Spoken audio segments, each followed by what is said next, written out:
생생한 뉴스 속 이야기를 직접 전합니다. 취재 파일.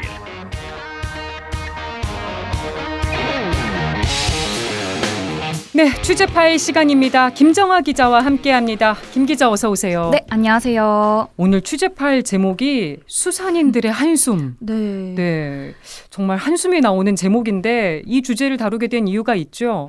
네, 지금 4월 1일이죠. 내일이 수산인의 날입니다. 그런데 이제 수산인들의 한숨이 깊어만 가고 있습니다. 네, 이게 참 코로나도 거의 끝나가는 추세인데 시장이 활기를 찾는 게 아니라 한숨이 가득하다는 소식이 네. 답답하게 느껴집니다. 소식 전해주실까요? 네, 코로나가 이제 끝나가니까 이제 좀 살겠다 싶었는데 더 큰 쓰나미, 후쿠시마 오염수가 닥친 건데요. 제가 시장 상인분들과 또 횟집 사장님들의 이야기를 좀 들어봤는데 상황이 좀 심각했습니다. 먼저 신길동에서 20년 넘게 횟집을 운영하고 있는 자영업자였죠. 조미희 씨는 이런 이야기를 했는데요. 이번 4월이 코로나 때보다 더 큰 고비가 될 것 같다.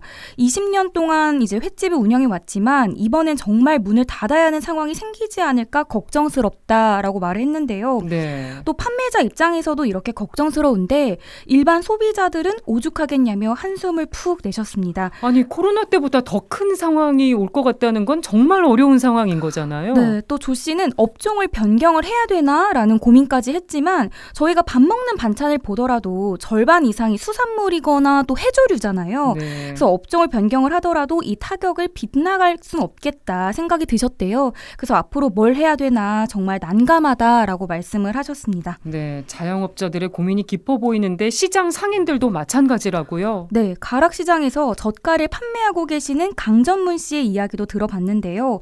2011년의 악몽이 다시 되풀이되는 거 아니냐는 말씀을 하셨습니다. 이제 후쿠시마 원전이 터졌을 때 정말 직격탄을 맞으셨다고 했는데 그때는 젓갈에 들어가는 소금도 막 7,000원, 8,000원 하던 게 3만 원까지 올라서 정말 힘드셨다고 해요. 네. 또 지금 시장에서 보면 소비자들의 소비 심리가 많이 위축돼 있는 상황이고요. 소비자들 사이에서도 지금 수산물을 사 먹으면 안 된다 이런 말까지 나오고 있다고 합니다. 네. 아, 참 시민들 입장에서도 이만저만 걱정스러운 상황이 아닐 수도 없는데요. 방사능 오염 체크기 얘기도 나온다고요? 이건 무슨 얘기죠? 제가 취재하면서 좀 놀랬던 부분인데요. 횟집을 하고 있는 자영업자분이 말씀해 주신 건데 후쿠시마 원전 사고 당시에 그러니까 2011년이죠. 시민들이 이 방사능 오염 체크기를 들고 다니면서 수산물을 구매하시는 분이 계셨대요. 네. 그래서 이런 측정 기계를 손쉽게 살 수가 있나 하고 이제 인터넷에 검색을 해봤더니 정말 쇼핑 사이트에서 판매를 하고 있더라고요. 그렇군요. 그래서 시민들이 불안감 때문에 이러한 휴대용 방사능 측정기까지 들고 다녀야 되는 현실이 또다시 되풀이되지 않았으면 합니다. 이분들이 정부에 바라시는 점들이 있을 것 같습니다. 어떤 얘기들 하시던가요? 네, 상인들과 이제 자영업자분들이 정부에 바라는 점은 국민들이 걱정하지 않도록 이 후쿠시마 오염수 부분에 대해서는 정부가 최대한 노력을 해줬으면 좋겠다 하셨고요.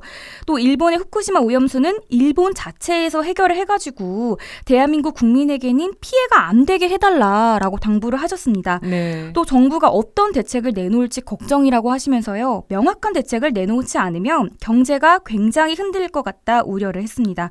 하지만 지금 정부가 하는 대응을 보면 정말 착잡하기만 한데요. 정부가 지금 어떻게 대응을 하고 있는 거죠? 지금이라도 좀 막아야 되잖아요. 아직 방출이 시작된 건 아니니까 예. 굉장히 늦은 시점이긴 하지만 지금이라도 정부가 어떤 노력을 해야 될까? 이 부분을 국제통상법 전문가인 송규호 변호사에게 물었는데 송 변호사는 국제해양법 재판소 제소를 해야 된다고 하셨습니다. 또 하지만 정부는 그 준비를 전혀 하지 않고 있다고 하는데요. 아니 지금 상황이 급한데 네. 또 오염수 방출이 우리 바다 생태계에 어떤 영향을 미칠지에 대해서 기초적인 조사 분석이 반드시 필요하잖아요. 네. 그런데 그걸 담당하고 있는 원자력안전위원회는 기초조사조차도 하지 않고 있고요. 또 일본에 어떠한 자료를 요청했는지도 철저하게 비밀에 붙이고 있다고 합니다. 지금 시간이 많지 않아 보이는데요. 제소를 지금 준비해도 할 수는 있는 겁니까? 오염수 방출이 시작되기 전에 제소를 하는 게 가장 좋습니다. 사실 지금 준비를 시작한다고 해도 늦은 거거든요. 네. 그래서 이제라도 정부가 준비를 해서 제소를 해야 하고요.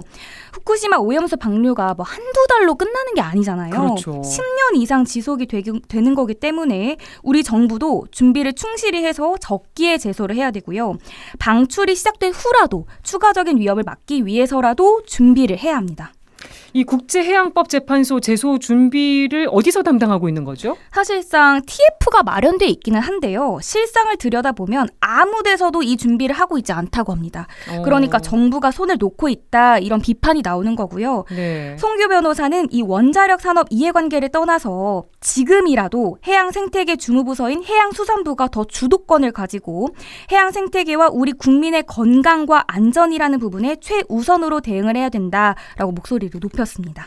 아니 이런 상황인데 일본 언론에서 네. 좀 문제가 되는 보도가 나왔습니다. 윤 대통령이 후쿠시마 오염수와 관련해서 시간이 걸리더라도 한국 국민의 이해를 구해 나가겠다 이렇게 말을 했다는 거잖아요. 네. 이게 어떻게 된 건지.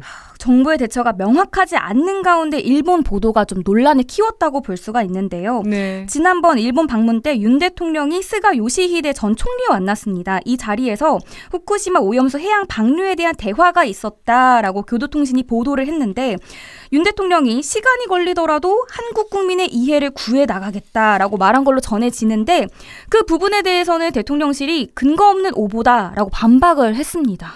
지금 또 결이 다르지만 비슷한 문제, 후쿠시마산 수산물 수입도 문제입니다. 네, 이에 대해서도 대통령실이 후쿠시마산 수산물이 국내에 들어올 일이 없다라고 재차 강조를 했는데요. 네. 어제에 이어서 오늘도 입장을 냈습니다. 대통령실은 언론 공지를 통해서 대통령은 정상회담 기간 중 일본 측의 인사들과 만난 자리에서 후쿠시마 오염수에 대해서는 객관적이고 과학적인 방식 또 국제 기준에 부합하는 검증, 그 과정에 한국 전문가가 참여해야 한다는 이 세 가지 조건을 분명히 했음을 알려드린다라고 밝혔습니다. 네. 후쿠시마산 수산물이 들어올 일은 없다. 대통령실이 선을 긋긴 했는데 국민들 불안감은 여전한 것 같아요.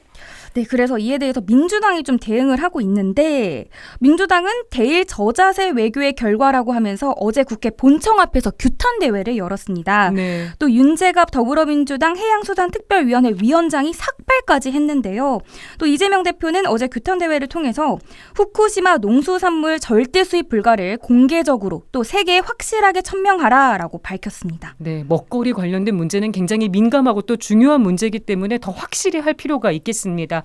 이어지는 글로벌 Y에서 문희정 평론가와 외신에서 이 사안 어떻게 바라보고 있는지 좀 더 다뤄보기로 하죠. 김정아 기자 수고했습니다. 네, 감사합니다.